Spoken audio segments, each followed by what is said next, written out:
Welcome to Dishing with Patricia. I'm your host, Patricia Marshall Harris. I'm glad you could join me.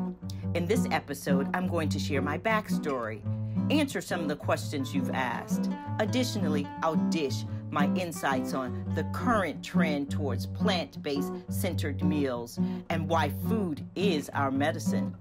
I hope you are as excited as I am. My mission is to connect with you by preparing quick and easy meals that are plant-based, nutritious, and delicious. I want my audience to get to know me a little better and why I decided a podcast is important for Dishing with Patricia. I'm excited about some of the guests. We have some political people coming on. I have really good food folks, community organizers. And for some of my recipes, I'm going to expound a lot further in why I choose to eat a plant-based diet. I want to share more of my recipes. I've been having people write me and even text me and say, can you give me that recipe? So they want me to spend a little more time talking about how to substitute different milks and if you don't have this spice, what spice can you use instead? At the beginning of this year, I've had a really bad cold and I've had a cough. So I've had to go back to my basics in treating myself moving forward, taking time to do some self-care for me in 2022. It's not only important that we change our diet, we need to change our lifestyle. So your lifestyle encumbers not just what you eat, also you need to diet, you need to exercise, and you need to take some time for yourself. So in 2022, I want us to step back because the pandemic is still ongoing. We need to think about our health. How can I change what I'm doing? Statistically, they say plant-based diets are now just off the chart. I'm really happy to hear that because I've been doing this for a number of years. But how do I change what I've been doing? One step at a time. I tell people all the time, don't just change everything at one time. So I want to teach you how to change your lifestyle. I want you to choose to eat whole foods, and as all of us all know, that I always say not whole foods the grocery store, but whole foods like you want an apple a day. Apple a day really does keep the doctor away. But how can we change our eating habits? Go through your pantry. Take everything out of your pantry that is white. Find sugars, processed flours, then go into your fridge. You'll be surprised how outdated things are. So if you don't have those things in your pantry or your refrigerator, you won't use them. I want you to start putting a bowl of fresh fruit on your table.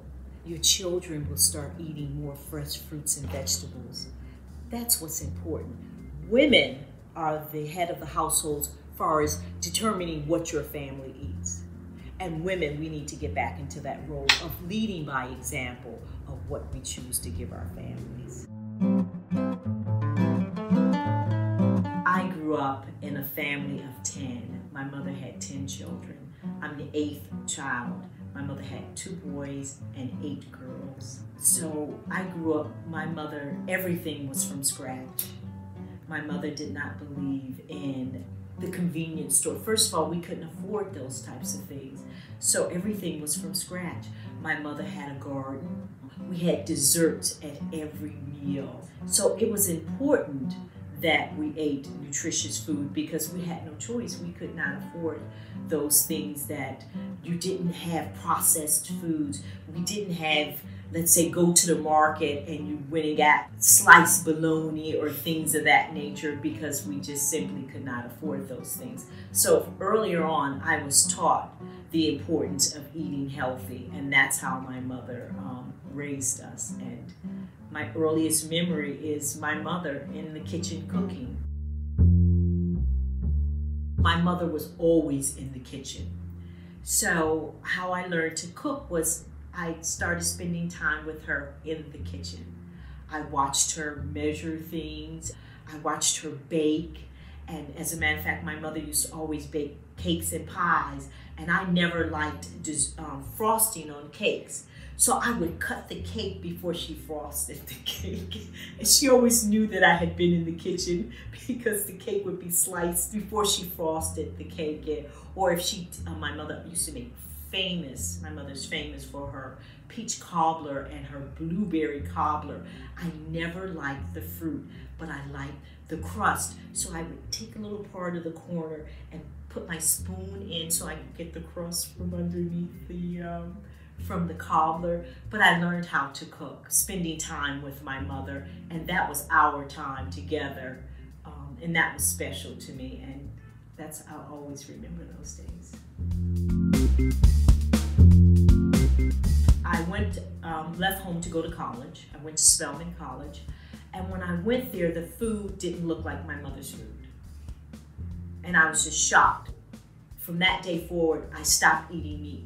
So I've not eaten red meat, beef or pork or any of those things in 40 some odd years. But my plant-based journey has been between 10 to 15 years now. I challenged myself because yearly I used to do a cleanse. At the beginning of the year, I would cleanse for 10 days.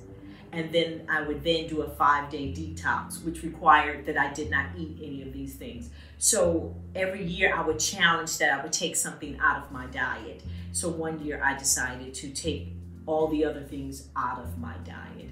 And that's how I became plant-based. All vegans are vegetarians. All vegetarians are not vegans. Being a vegan means you eat a plant-based diet.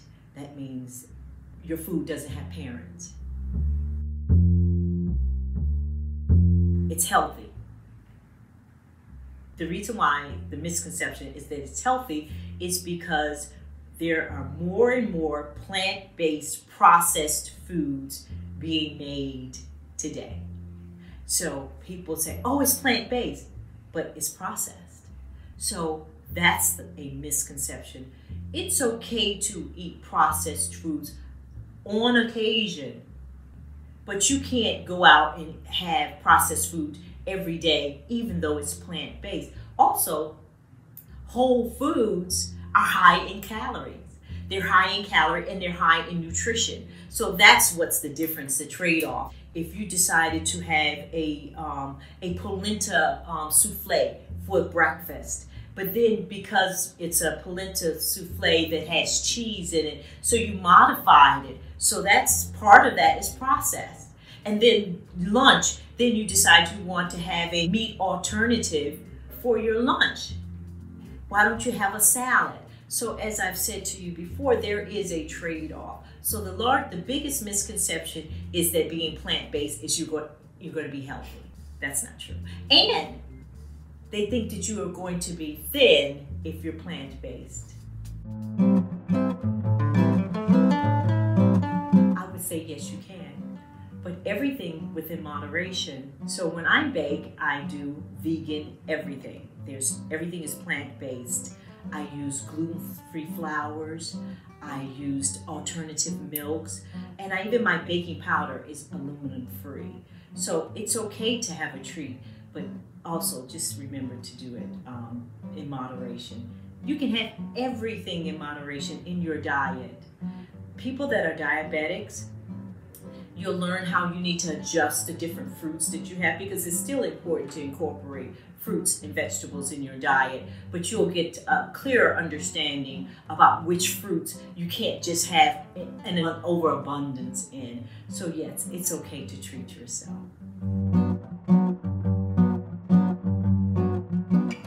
First of all, the pandemic has allowed people to be at home. Now that you're home, you're engaging more with your family and with your children. So you're now seeing what your family is eating, and you're reading about what fast foods do for you. And Americans, well, first of all, 7/8 of the world is overweight and obese. Those numbers are ridiculous. People can't afford not to be healthy, but you can't afford to be sick. So it's better to be healthy versus being sick. And the driving force behind that is because I think COVID has taught us that we want to live. And you know how you're going to live? It's that you're going to ensure that you are healthy. I think that's one of the things that COVID has taught us, that we can change things. I love to try. I try anything, except I won't try meat. I don't care about all that. But you'll be surprised when you travel around the world that people don't eat as much meat as you think that they do. I loved when I was in China.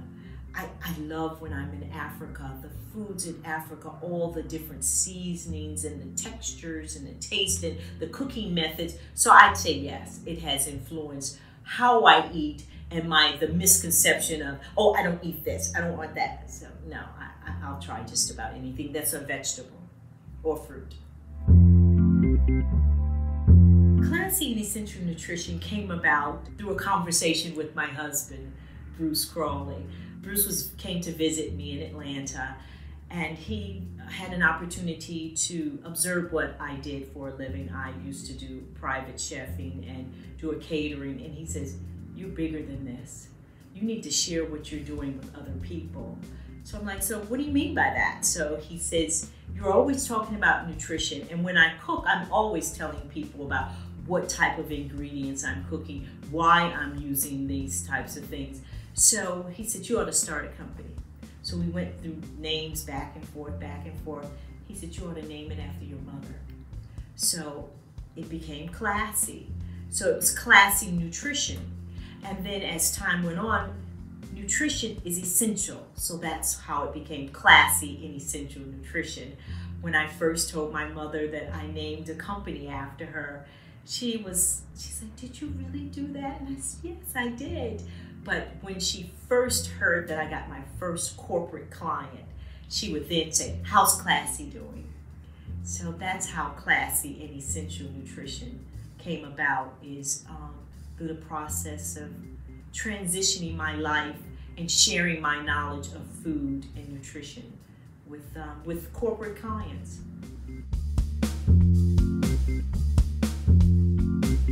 I wanted to share what I knew about cooking with others, and then I wanted to hear their feedback. I wanted them to show me some of their favorite dishes and to talk about food. I don't know everything, and I think that I'm learning and they're learning. So I wanted them to dish to me about how they feed their families, what they're doing to stay healthy, and I want to know about current events, because things that are going on in our lives is important.